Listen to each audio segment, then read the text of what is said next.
اعوذ باللہ من الشیطان الرجیم بسم اللہ الرحمن الرحیم ان الذین قالوا ربنا اللہ. اب یہاں سے جو 7 آیات آ رہی ہیں اس سورہ مبارکہ کی، یہ ہمارے منتخب نصاب کا جس کا ذکر آج بھی ہو گیا ہے، اس کا جو پہلا حصہ ہے اس کا یہ چوتھا درس ہے. پہلے حصے میں 4 درس ہیں اور میں نے عرض کیا تھا آپ کو کہ اس میں ہے دروس جو ہیں وہ جامع ہیں. سورۃ العصر نجات کے لیے 4 شرطیں بیان کر رہی ہیں. والعصر ان الانسان لفی خسر الا الذین آمنوا وعملوا الصالحات وتواصوا بالحق وتواصوا بالصبر. یہ سب سے چھوٹی صورتوں میں سے 3 ہی صورتیں، 3 آیتوں کی، ان میں سے ایک یہ ہے. پھر یہی مضمون آیت البر، آیت نمبر 177 سورہ بقرہ. پھر یہی مضمون سورہ لقمان کا دوسرا رکوع حضرت لقمان کی شخصیت کے حوالے سے ہے، اور یہ ہے اس کا کلائمیکس، یہ چوٹی ہے.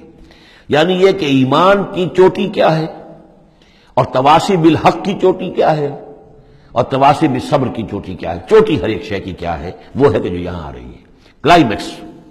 اور اسی کے عین درمیان میں یہ جو سمجھیے کہ یہ ہیرا ہے، یہ ایک بہت بڑا ہیرا ہے کہ جو اس ہار کے اندر لٹکا ہوا ہے، یہ 7 آیات کا، اور بالکل درمیان میں وہ آیت آئے گی کہ جو اس صورت کا عمود ہے. ان الذین قالوا ربنا اللہ ثم استقاموا، بے شک وہ لوگ جنہوں نے کہا ہمارا رب اللہ ہے پھر اس پر جم گئے. یہ استقامت میں قیامت ہے، قیامت مضمر ہے. اللہ کو کہہ دینا کہ میں نے اللہ کو مانا آسان ہے، اس پر جم جانا آسان نہیں ہے. جم جانے کا مطلب یہ کہ دل بھی ٹھک جائے، توکل بھی اسی پر ہو، اس کی رضا پر انسان راضی رہے، کوئی شکوہ شکایت اس کے کسی فیصلے کے خلاف اپنے دل میں نہ پیدا ہو، اور پھر یہ کہ اللہ تعالیٰ جو حکم دے رہا ہے اس کو بجا لائے انسان تن من دھن کے ساتھ. ان صلاتی و نسکی و محیایا و مماتی للہ رب. ٹھکنے کا مطلب تو یہ ہے. اسی کے لیے حضور سے بھی ایک مرتبہ کسی ایک صاحب نے یہ سوال کیا تھا، حضور میں زیادہ لمبی چوڑی باتیں نہ سمجھ سکتا ہوں نہ یاد رکھ سکتا ہوں، مجھے تو اسلام کی حقیقت اور دین کی حقیقت ایک جملے میں بتا دیجئے کہ اسے میں گرہ سب باندھ لوں. آپ نے فرمایا قل آمنت باللہ ثم استقم، کہو کہ میں اللہ پر ایمان لایا اور پھر جم جاؤ. اب جم جانے میں استقامت میں قیامت ہے. جن کا اطمینان ہو کہ میرا رب اللہ ہے، اب ان کا دیکھیے مقام کیا ہے. یہ ہے ایمان کی چوٹی، الا الذین آمنوا وعملوا الصالحات. ایمان اور عمل صالح کی چوٹی یہ ہے کہ آپ کا دل ٹھک جائے کہ میرا پروردگار، میرا حاجت روا، میرا پالنے والا، میرا مشکل کشا، مجھے مصیبتوں سے نجات دلانے والا، مجھے شفا دینے والا اللہ ہے. اس پر دل مطمئن ہو جائے. ان الذین قالوا ربنا اللہ ثم استقاموا تتنزل علیہم الملائکہ، ان پر فرشتوں کا نزول ہوتا ہے. اللہ تخافوا کہ ڈرو نہیں، ولا تحزنوا اور غمگین نہ ہو، وابشروا بالجنۃ التی کنتم توعدون، خوشیاں مناؤ اس جنت سے جس کا تم سے وعدہ کیا جاتا رہا. اب یہ جو نزول ہے ملائکہ کا، یہ موت کے قریب تو سب کے نزدیک متفق علیہ ہے، لیکن دوران حیات دنیاوی بھی فرشتے آتے ہیں. بدر میں آئے ہیں ان ثبت الذین آمنوا، اللہ نے فرشتوں کو بھیجا کہ اہل ایمان کو جماؤ. تو یہ اثناء حیات میں بھی نحن اولیاؤکم فی الحیات الدنیا والآخرہ، ہم تمہارے ساتھی ہیں دنیا کی زندگی میں بھی اور آخرت میں بھی. اس سے خود ثابت ہو رہا ہے کہ دنیا کی زندگی میں یہ ان کو پیغام دیا جا رہا ہے جافظہ. وَلَكُمْ فِيهَا، اور آخرت میں تو تمہارے لیے ہے وہ سب کچھ ما تشتہی انفسکم، جو کچھ چاہیں گے تمہارے جی نفس. جتنا کچھ ہم نے تمہارے نفس کے اندر تقاضے رکھے ہیں، ہم سے بڑھ کر کون جانتا ہے، ہم نے رکھے ہیں نا. اس میں کیا ہے، کیا کچھ خواہشات ہیں، کیا کچھ اس کے اندر کھانے کے لیے کیا کیا چیزوں کی اس کے اندر ایک طلب ہے، اور جو بھی اس کے اندر طلب ہے ہم نے بنائی ہے، ہم جانتے ہیں، اور ان کی کامل تسکین کا سامان ہم فراہم کر دیں گے. وَلَكُمْ فِيهَا مَا تَشْتَهِي أَنفُسُكُمْ، جو چاہیں گے تمہارے جی. وَلَكُمْ فِيهَا مَا تَدَّعُونَ، مزید بڑا جو تم مانگو گے. اب یہ مانگنے کا معاملہ جو ہے یہ ہر شخص کا علیحدہ ہوگا، اپنے ہر شخص کی ذہنی سطح ہوتی ہے. بچہ کیا مانگے گا، ایک عام ایک دیہاتی کیا مانگ لے گا، ایک حکیم اور ایک فلسفی کیا مانگے گا، ہر ایک کی بات جو ہے. لیکن جو مانگو گے، جو کچھ تمہارے جی کے اندر تقاضے ہیں، وہ تو ان کے تو پورا سامان ہم نے وہاں پہلے فراہم کر دیا. لَكُمْ فِيهَا مَا تَشْتَهِي أَنفُسُكُمْ وَلَكُمْ فِيهَا مَا تَدَّعُونَ. اپنی ذہنی سطح کے مطابق، لیول آف کانشسنس کے مطابق جو مانگو گے وہ بھی حاضر کر دیا جائے گا. اور یہ سب مل کر بھی نزلا من غفور الرحیم، یہ ابتدائی مہمان نوازی ہوگی اس غفور اور رحیم کی طرف سے. اصل ضیافت تو وہ ہے ما لا عین رات ولا اذن سمعت وما خطر علی قلب بشر، جو ہم پڑھ چکے سورہ سجدہ میں بھی. فلا تعلم نفس ما اخفی لهم من قرۃ اعین، کوئی جان نہیں جانتی اس کے لیے ہم نے کیا کیا آنکھوں کی ٹھنڈک کا سامان رکھا ہوا ہے۔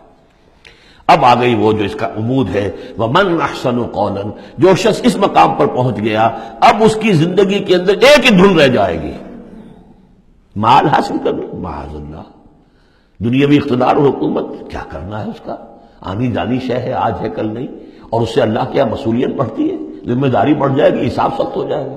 ہاں کرنے کا کام صرف ایک ہے، جتنے انسانوں کو ہدایت کے راستے پر لا سکو، یہ گین ہے، یہ نفع ہے، یہ تمہاری کمائی ہے۔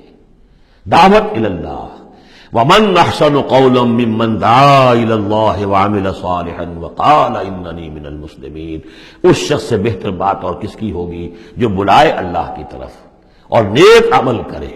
نیک عمل وہاں بھی آ چکا ہے، استقامت میں بھی اور یہاں علیحدہ بھی، اور یہاں اس لیے علیحدہ لائے کہ دعوت مؤثر نہیں ہوگی اگر تمہارا اپنا عمل درست نہیں ہے، دعوت ضائع ہو جائے گی۔ دعوت کو بھی بدنام کرو گے اگر تمہارا اپنا عمل اس دعوت کے مطابق نہیں ہے۔ ومن احسن قولا ممن دعا الى الله وعمل صالحا وقال اننی من المسلمین ولا تستوی الحسنۃ ولا السیئۃ، اور دیکھو اچھائی اور برائی برابر تو نہیں ہوتے نا، کون کہے گا کہ برابر ہوتے ہیں؟ تو ایسی شے جو مسلم سب کے نزدیک اس سے بات شروع کی، دلیل کیا دے دیا، کیا چیز قائم کی ہے؟ ادفع باللتی ہی احسن، تم مدافعت کرو بہترین طریقے پر، وہ تمہیں گالیاں دے تم دعائیں دو۔ آخر کٹھور دل انسان کا بھی دل کبھی پسیج جاتا ہے کہ میں اس کے ساتھ کیا کرتا رہا ہوں اور یہ میرے ساتھ کیا کر رہا ہے۔ وہ تم پر پتھراؤ کرے تم پھول پیش کرو۔ اس کو نوٹ کر لیجیے اچھی طرح، اگلی صورت میں اس تصویر کا دوسرا رخ بھی آئے گا۔ یہ ایک رخ ہے جو یہاں آ رہا ہے، اقامت دین کی جدوجہد میں دوسرا رخ بھی آئے گا، لیکن یہاں دعوت کے مرحلے پر تو واقعتاً بدھ مت کے بھکشو بن جاؤ، نہایت غیر یعنی بے ضرر انسان، کسی کو تکلیف نہ پہنچے، جیسے حضرت مسیح نے فرمایا ہے علیہ الصلوۃ والسلام کہ تم سانپ کے مانند ہوشیار اور چوکنے لیکن فاختہ کے مانند بے ضرر بنو۔ فاختہ کسی ضرر تو نہیں پہنچا سکتی نا، تم ایسے بے ضرر رہو کہ جیسے فاختہ، لیکن ایسے بھی نہ ہو کہ کوئی تمہیں ضرر دے جائے، سانپ جیسے چوکنا رہتا ہے، ایسے بھی نہ بدھو نہ ہو تم سمجھدار تو ہو کہ تمہیں دوسرے جو ہے وہ ضرر نہ پہنچا سکیں، سانپ کے مانند ہوشیار لیکن فاختہ کے مانند بے ضرر بنو۔ تو واقعتاً دعوت کے مقام پر تو یہ کرنا پڑتا ہے، دعائیں دیجیے انہیں، ان کے لیے دعائیں رات کو کھڑے ہو کر کیجیے، ابو جہل کے لیے اور حضرت عمر کے لیے دعا کی حضور نے کہ نہیں کی۔ یہ تو ایک دعا ہے جو ہمیں زیادہ معلوم ہو گئی، معلوم آپ نے کس کس کے لیے دعائیں کی ہوگی اور کس کس کے لیے اللہ تعالیٰ نے آپ کی دعائیں قبول کی ہوگی۔ تو یہ ہے دعوت کا مقام۔ تو توحید انفرادی سطح پر دو اس کے رخ آ چکے، سورہ زمر عبادت اللہ کی اس کے لیے اپنی اطاعت کو خالص کرتے ہوئے، اسی کا داخلی پہلو دعا اللہ سے اسی کے لیے اپنی اطاعت کو خالص کرتے ہوئے۔ اب یہاں سے فرد سے یہ نکلے گی، وہ دوسرے افراد تک جائے گی، متعدی ہوگی یہ دعوت، تاکہ اب ایک جماعت وجود میں آئے، گروہ وجود میں آئے، جو سورہ آل عمران میں ہم نے پڑھا تھا وَلْتَكُن مِّنكُمْ أُمَّةٌ يَدْعُونَ إِلَى الْخَيْرِ وَيَأْمُرُونَ بِالْمَعْرُوفِ وَيَنْهَوْنَ عَنِ الْمُنكَرِ، جماعت ہوگی تو یہ کام کرے گی۔ وَمَنْ أَحْسَنُ قَوْلًا مِّمَّنْ دَعَا إِلَى اللَّهِ وَعَمِلَ صَالِحًا وَقَالَ إِنَّنِي مِنَ الْمُسْلِمِينَ، اور کہو اور کہیے کہ میں بھی مسلمانوں میں سے ہوں، میں اپنے آپ کو کوئی یہ بہت میرا زوم نہیں ہے، میرا کوئی دعویٰ نہیں ہے، میں بھی عام مسلمان ہوں۔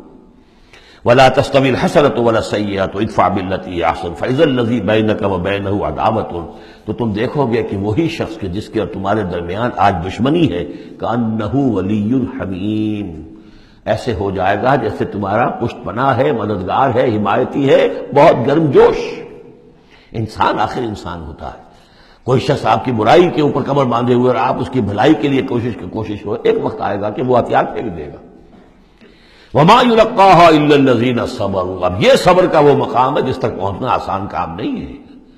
فرمایا نہیں پہنچ سکتا ان چیزوں کو اور نہیں حاصل ہو سکتی یہ بات مگر انہی کو جن میں صبر کا مادہ ہو، پورا ٹھوک ٹھوک کر بھرا ہوا ہو، کوٹ کوٹ کر بھرا ہوا ہو۔ وَمَا يُلَقَّاهَا إِلَّا ذُو حَظٍّ عَظِيمٍ، اور نہیں یہ چیزیں ملتی، یہ بات اور یہ مقام تک رسائی ہوتی مگر صرف ان کی جو بڑے حظ عظیم، بڑے نصیبے والا ہے۔